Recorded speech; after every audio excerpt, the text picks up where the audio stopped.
Will you ever again meet me at the fair? Bet you can't name the last World's Fair held in North America.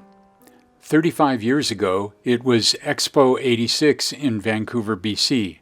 Today, as technology brings nearly every aspect of the planet to our fingertips, eyeballs, and eardrums, the appeal of another in-person, all-in-one extravaganza on this continent seems elusive.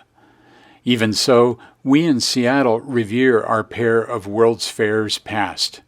They assembled multitudes in real-time and concrete space and left enduring legacies and ambiance. The 6-month 1962 fair drew nearly 10 million and gave us the well-used Seattle Center.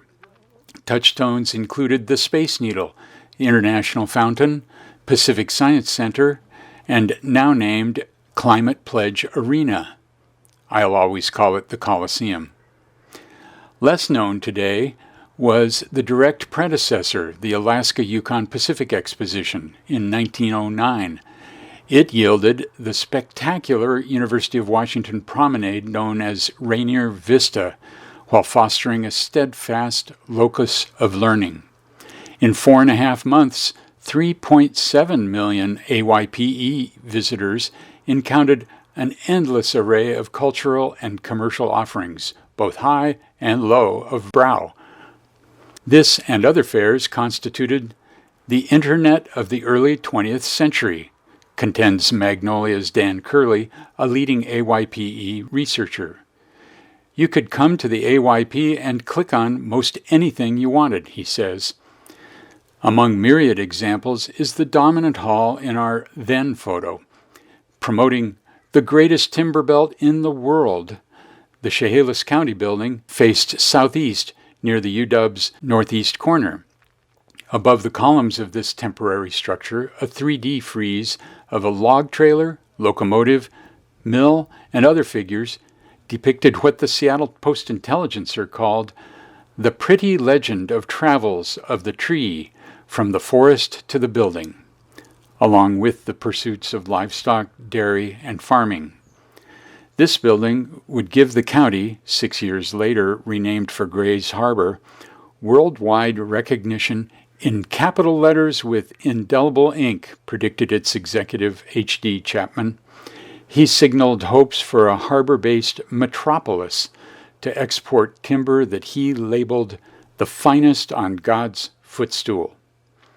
Such AYPE zeal also pervaded 3 other expositions of the era, in Portland in 1905 and in San Francisco and San Diego in 1915. The book Boosting a New West, Washington State University Press, 2020, says the coastal fairs sought to outstrip the backwoods imagery of dime novels and Wild West shows to lure new settlers and investments. Will we ever again see such a one-off global smorgasbord?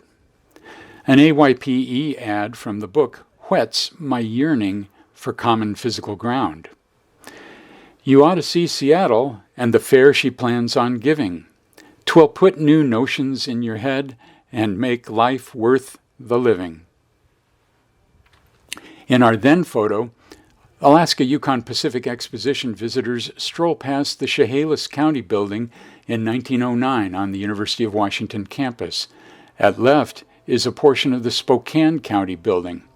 The 112th anniversary of the fair's opening will be June 1st.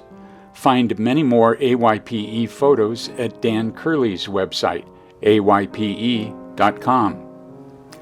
Today, near what had been the entrance to the Chehalis County building, University of Washington students Rachel Culp, left, of Washington, D.C., and Kaya Dunn of Vancouver, Washington, walk along the backside of present-day Miller Hall, home of the UW College of Education.